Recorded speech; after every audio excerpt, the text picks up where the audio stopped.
Hi friends, I'm Tilak. You're watching Tech Maybe Unique, and today we're going to see how to create a post on your Tumblr account.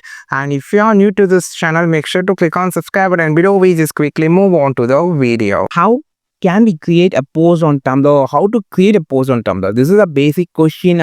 If you are basic to the Tumblr application, I'm just going to show.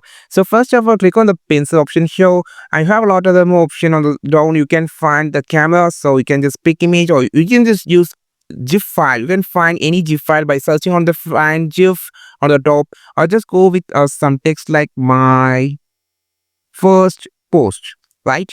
So I'm just going to add some images here. Just click on the image and pick any image you just needed by using this icon. I added the image. So click on the stated option, and here you have this option called image options or add text. So you can just also have option to crop and filter.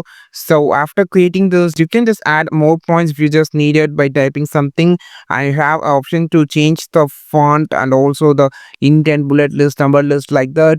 And after creating this, just click on the post, and this is how you just create a post on your Tumblr application. After just a refreshing, you can find your post on the Tumblr.